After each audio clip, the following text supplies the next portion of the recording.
How you doing? This is Scott Levin. I am the founding partner at San Diego Divorce Mediation and Family Law. And I have a dear friend here with me today, Miss Kelly Myers. She is with Your Divorce Advocate. How you doing, Kelly? I'm good. How are you? Oh, I'm doing wonderful, thank you. I have a couple kids around here, so hopefully we can get this in without too much disruption. But have you ever seen that video where the guy like is in the kids are having, Yes. he's like, Yes. no, that will be me. Hopefully we go viral. That would be awesome. Well, exactly. Exactly. So, Kelly, so I've always referred, when I'm referring clients to you, I introduce you as a divorce coach. Is that the right title for you? It definitely is. I am a coach. I'm a trained coach. However, I think when I tell people about what I do, I talk about more the advocacy. I really feel like I'm a divorce advocate, but in the world in which I work, divorce coach is a title that more people recognize. And when would you recommend that someone might be in need of your services, whether they know about it or not? I would say immediately. Even before they decide sometimes to tell their spouse that they want a divorce, because there's a lot of preparation that sometimes needs to go into the process. I also recommend that people really are clear on how they want to present this to their spouse, because how you start and how you present your desire to want a divorce can sometimes set the stage for how things progress from there. Oh, I couldn't agree with you more. I think that there's a book that I love. I don't know if you've read it. It's How to Get Divorced Without Ruining Your Life. I But have not. I'll have to check that out. really good. I refer to it like still, just like open it up. It's by a attorney who transitioned into mediation, just like me. Mhm. So I might be a little biased, Yeah. but I feel like I could have written this book if I was 20 years, older. I Sure. mean, it really is. It just has a lot of gifts in it. But one of the things that they talk about in there is how to present the issues, because a lot of times a person that asks for the divorce or brings it up, their spouse is literally floored, Right. and the other person is surprised by that, because like, weren't you feeling the same things I'm feeling? Well, no, that's oftentimes exactly the opposite of what happens. Right. And Yeah. yeah, go on. Yeah. So, really being clear as to what your feelings are and how you can present this in the most empathetic and kind way. And really, as a coach, I really get people to be thinking about, so often people know, right, how their spouse may react if they really sit and think about it. And so I try to ask the questions that really allows them to do some soul searching themselves to come up with the answer of how do you think they're really going to react? And usually they know. And then through that process, um, because they know their spouse the best, they usually can come up with the best way to present this information. Doesn't always go as planned, but the hope is with preparation, you can have a better outcome. Hmm.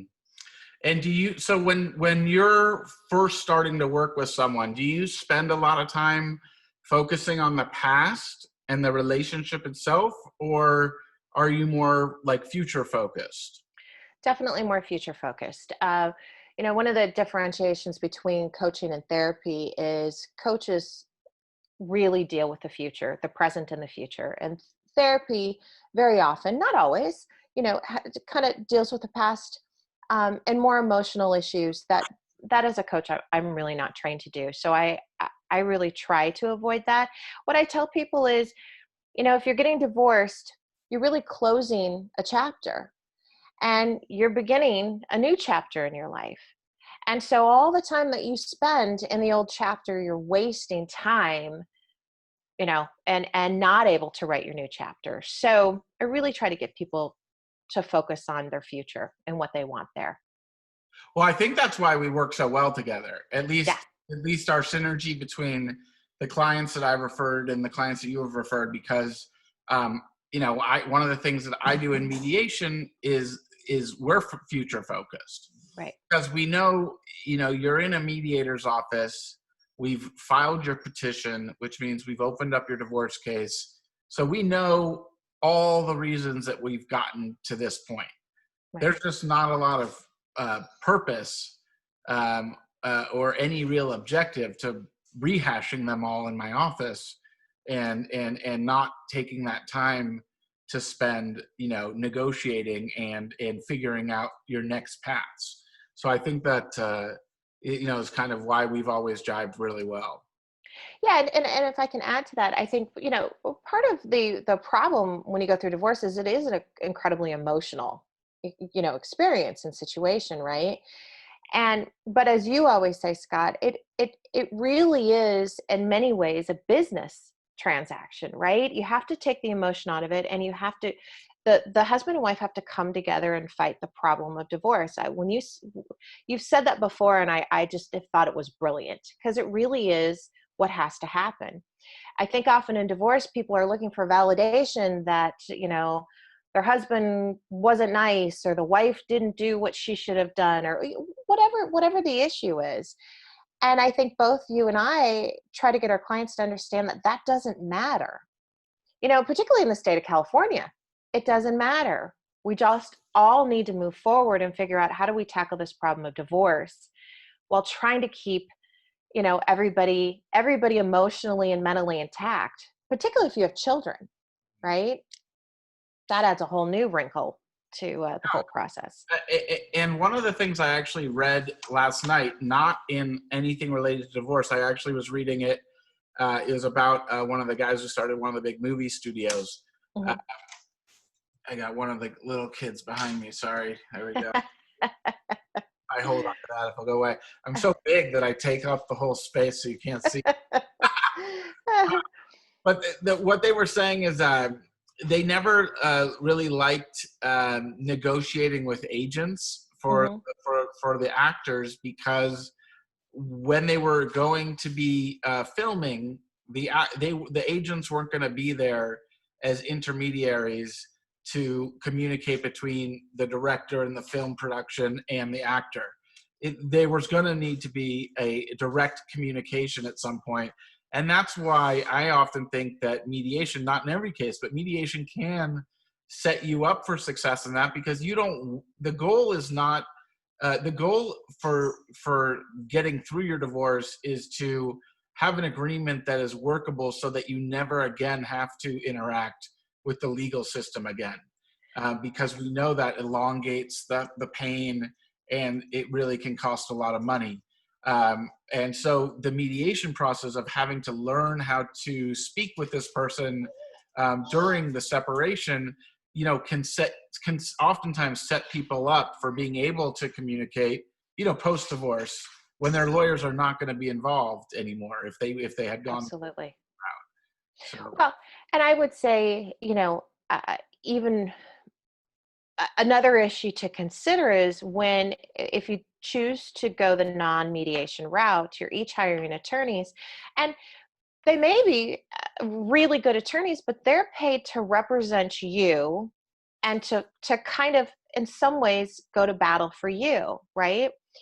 And so in that, just when you look at that setup alone, it doesn't create an opportunity for the two people who are really trying to construct this agreement to be able to talk to each other. It's almost like, we always talk about social media, right? Or email and texting, that you can't get the gist of what somebody's really trying to say.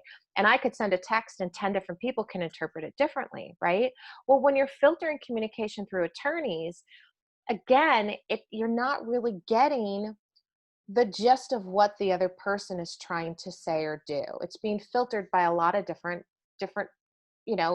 things. The attorney's perspective, how that attorney writes things. There's just a number of different issues there.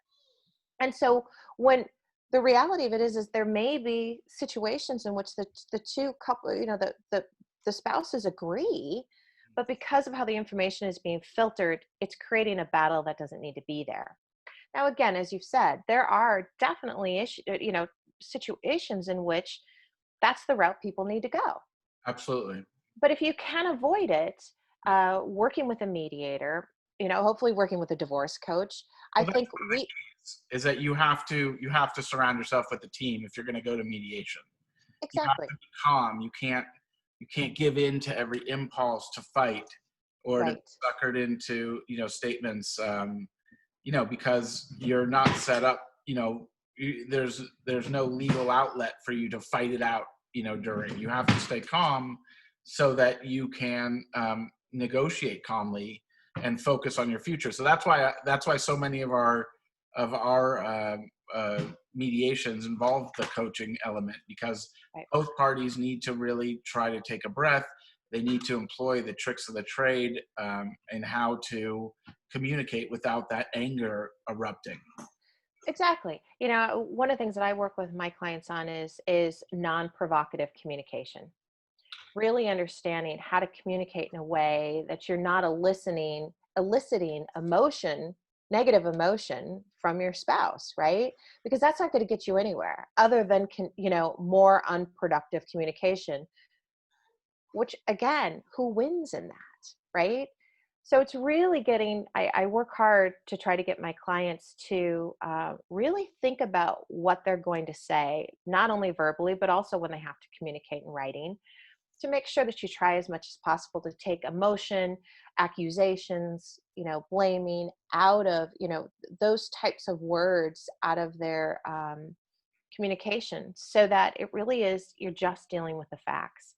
And I know you work hard to do that with your clients too, to really try and just deal with the facts that are on the table. Exactly. It's really important. It's really important. Well, Kelly, I think this is good. I think you've really explained well. Where can people reach you, read you, find you on the web? What's your information? Yeah, I am on Facebook at Your Divorce Advocate, and I also have a website at, again, yourdivorceadvocate.com. I can also be reached by phone at 858-276. Oh, geez. And now I'm going to forget my number. Yourdivorceadvocate.com. Yeah. Yeah. Well, no, I just encourage everybody to look into a divorce coach. You're not going to break the bank engaging a divorce coach. Absolutely. Not something that it's going to cost you what it's going to cost you legal fees. It's just not that sort of expense, and the benefits are tremendous.